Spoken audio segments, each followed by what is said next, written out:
Welcome to another edition of the Show Me Hooper podcast, where I'm going to do part 3 and the final chapter of my Genius of Ronnie Cookson series. If you didn't get a chance to listen to part 1, where we talked about shot selection, or part 2, where we talked about Coach Cookson's discipline with his pressure defense, check those out. Those are very practical building blocks. Even if you're not a pressing coach, there's a lot of things in there that I think you can apply to whatever scheme you're trying to run. So, my final part of Coach Cookson, the genius of Coach Cookson, 13 state championships there at Scott Central. I know he won over 700 games. I don't know if he made it to 800 or not, but guy's just a legendary coach. And, for all the X's and O's and the basketball things we've talked about, the thing that Coach Cookson was absolutely the best at was coaching psychology, knowing what buttons to push. And I'm going to give an example of a young man who we had, and I've talked about this kid in one of our other podcasts, a kid named Drew Thomas. And I bring Drew up just because when Coach and I coached together, Drew was on the team, and Drew was a freshman. Terrific talent, terrific player. Kid was going to be a really good player, and we could see it. But he was young, and he was having to play varsity early because we just didn't have a lot of older kids. We had one junior on the team and 2 seniors on the team. That's all we had. I mean, bodies, not good players. That's just the number of bodies we had. And I think that we got to the end of that year, and we finished the year, and we had 1 freshman and 4 sophomores that were the starters on that team that won the district championship. So Drew's a young kid. And I actually talked to Drew's dad early in that season. Drew's dad, Ricky Thomas, was one of the great players at Scott County Central in the first run of good teams they had. He was actually an all-state forward on the 1976 state championship team that was the first team that ever won a state title from Scott Central. Ricky was a good player, and I knew Ricky, and so he called me one day, and he said, hey, is there any way you can move Drew back down to JV? I just don't think he's ready. And I remember telling him, Ricky, we just don't have anybody else. We don't have bodies. We're a small school. And, he's not ready. I agree, but we've got to move him up there. And so that was kind of the dynamic around Drew. Okay, and I'm using Drew as an example here. But I remember Coach Cookson, we called Drew in the office one day to talk to Drew. We're always trying to work on him and get him to understand because we had to speed up his learning, because he's being thrown out there as a young kid. And I remember Coach Cookson, he asked Drew this question, okay? And I want you to really listen to the question he asked this kid. He said, Drew, have you ever thought about why you do some of these things you do? Like maybe take a wild shot or, be in a bad mood at practice or whatever, things that all players go through from time to time. And I'm going to ask that question again. He said, because when Coach asked Drew that question, Drew, like most people, like me, kind of got defensive. Like, what do you mean, why? Like he was in trouble or something. And he wasn't in trouble. We were just kind of having a little talk with Drew like you do sometimes. And he said, no, Drew. He goes, I'm going to ask you again. He goes, have you ever stopped and asked yourself, why? Like, really, why? Okay, so I'm going to stop the story right there and just say, do you ever sit your kids down and ask that question to your players?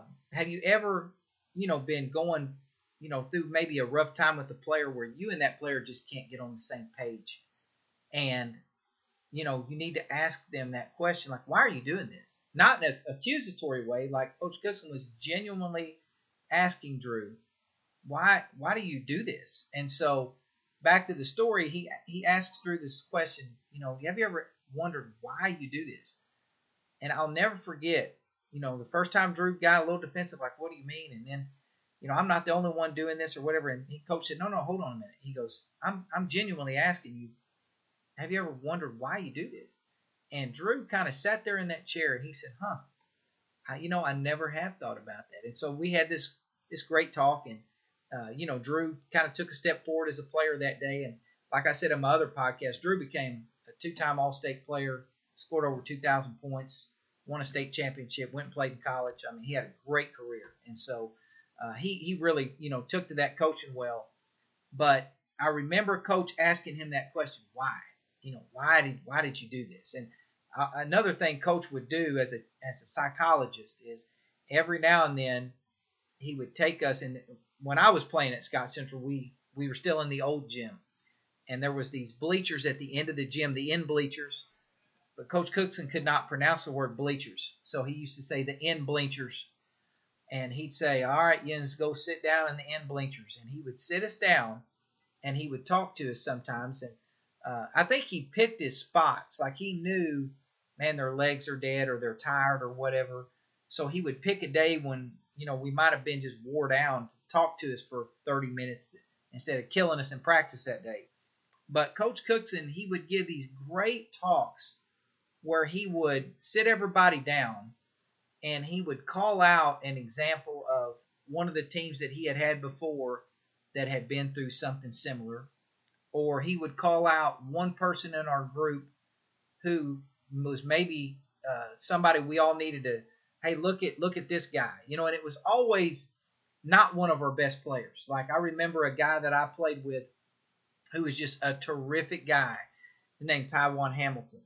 And Taiwan was not one of our best players. He was a year older than me. He didn't get a whole lot of playing time. But Taiwan was one of the best teammates I ever had.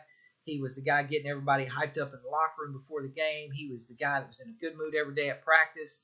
He was in our second unit or second five. And Taiwan had to, practice against the starters every day and practice just as hard as we did and didn't get to play.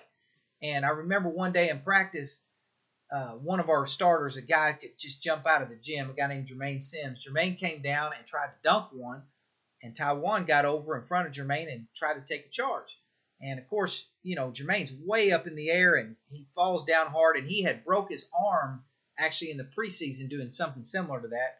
So he had already missed, like the whole preseason basically with a broken arm. And so, understandably, he got up and was mad at Taiwan and, probably more scared that he hurt himself again than he was actually mad at Taiwan. But he was taking it out on Taiwan.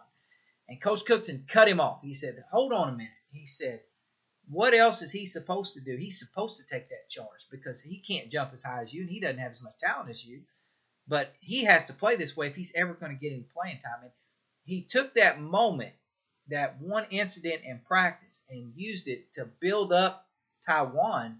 But really, he was talking to all of us, kind of saying, why don't the rest of you do what Taiwan is doing right now?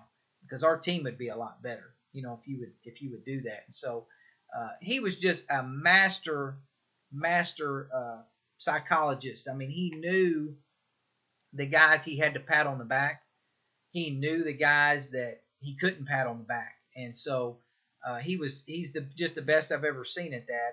And when you go back to some of the other things that we've talked about in the first two podcasts, they all go hand in hand with the, if you don't hear anything else I've said in these podcasts about Coach Cookson, the best thing he did, and I think it goes so contrary to what a lot of guys are doing now, and a lot of the political correctness we have in coaching, is that we want our players to be leaders, and we want our players to tell each other what to do. We want, I read it on Twitter all the time. I read it on Facebook all the time. I listen to these other podcasts and how we talk about building culture where players are holding each other accountable. And, there's a place for that, maybe in the locker room where the coaches aren't around. But I just think a lot of times if you're a high school coach, you're coaching kids who are 15, 16, 17 years old. And it's hard for them to know when to tell each other what to do or know what to say. And, the easiest thing is for everybody else to start pointing fingers back. Why are you telling me what to do? You didn't touch the line yesterday on that line driller. Why are you telling me not I'm not playing good defense. Your man scored 20 points last week. I think that can be so divisive. But besides that, just from a practical standpoint of you trying to play as well as you can play, how can you play as well as you can play? How is it possible when you're worrying about what everybody else is doing, And that's what Coach Cookson was the best at. And I said this in another podcast. He gave me the best advice I ever had as a player, and that was you worry about yourself. Don't let somebody else taking a bad shot or somebody else not getting a rebound get in your way of now you're playing poorly. And the other thing that it did is it eliminated all excuses. Like I can't go in the locker room. We played a 2-3 zone. I can't go in the locker room and say, well, coach, I had my man blocked out, but somebody else slipped in on this side. That's where the rebound came from. It wasn't my fault. No, it was. There is no excuses. You worry about yourself.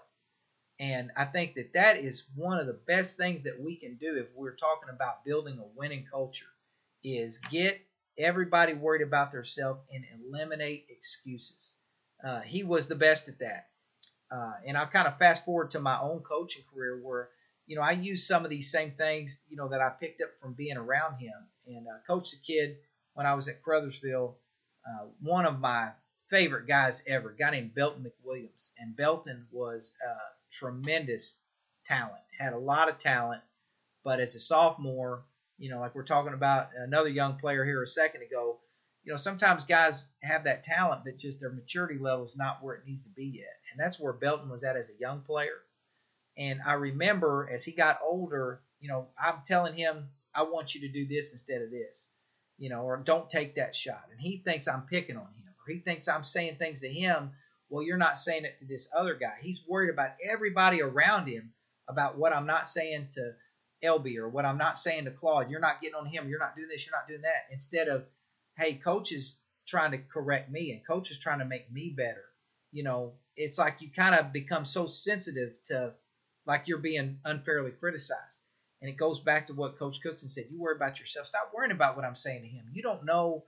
Maybe Claude is the guy I got to put my arm around, and I'm telling him what he needs to hear, but I'm not telling it in front of the whole team because maybe I need to tell him in private because he handles it better. Or maybe I'm yelling at LB every day, and so he took a bad shot in today's practice, but I'm not going to yell at LB today because I've been yelling at LB for 3 days in a row. So as a player, you're not thinking about those things. You just know LB took a bad shot, 30 seconds ago, and coach ignored that, but now he's telling me I took a bad shot. And so now you're sensitive to that, and all of a sudden you're frustrated and you're playing poorly. Why? Because you're worrying about something other than yourself. And I'll never forget, Belton and I had this great talk when he was a junior in high school, and I said, Belton, do you want to be a good player? Yes, coach, I want to be good. And I said, Belton, I want you to be good. I want you to be better than anybody, And I said, Belton, do you want to win? He said, of course, coach, I want to win. I said, Belton, you don't know anybody who wants to win as bad as I do. I want to win more than anybody you know. And I said, so if you want to be good and I want you to be good and you want to win and I want to win, we want the same things. What are we arguing about? And it's kind of like this light came on, which was partly, I think he was finally ready to hear it. He was finally mature enough to hear it. But the other thing, it was just I finally got him to just worry about yourself and stop worrying about everything else around you. The guy ended up becoming a really good player. And so that kind of wrap it up with my thoughts on Coach Cookson. If you kind of put the three things together, he was great at teaching shot selection. His teams did not take bad shots. He was great at teaching discipline and pressure defense, which I think is something really hard to do. And so finally, when the team started making shots, that pressure just got ratcheted way up because the other team actually sped up and got the ball in places where it shouldn't have been. And that press was sitting there disciplined that whole time waiting for you to mess up. And then finally, it all goes hand in hand because he got everybody in the mode of you do your job. Don't worry about what else is going on around you. Hey, I'm the coach. I'll fix those things. All you have to do is play and worry about doing your job. And so the guy was a terrific coach and, was good at 100 other things that I could go on and on and on. But hopefully enjoyed this. And, Coach Cookson has certainly had a big impact on the game here in the state of Missouri and had a big impact on my career. And so if some of these things I was able to pass on to other coaches, I'm glad to do it. Be sure and check out the website, www.justwintoday.com. We've got our quote of the day that goes up every morning. Put 5 new quotes up every morning. We've got our coaches live show Sunday nights at 8 o'clock on the website. Be sure to check out the live coaches show. And then, of course, we do these podcasts and other things like that. And so really appreciate all the feedback that we get and hope you guys have a good season. I know we're about to get rolling here. It's school's starting back. So best of luck to everybody. Always feel free to hit me up on my inbox on Facebook, or you can email me, coach.david.heeb@gmail.com, and I'd be glad to answer any questions or put you in touch with any of the coaches that come on our program. I've got all their contact information, and I know they'd be glad to share anything with you. So, again, thanks for listening. Have an awesome week. JWT.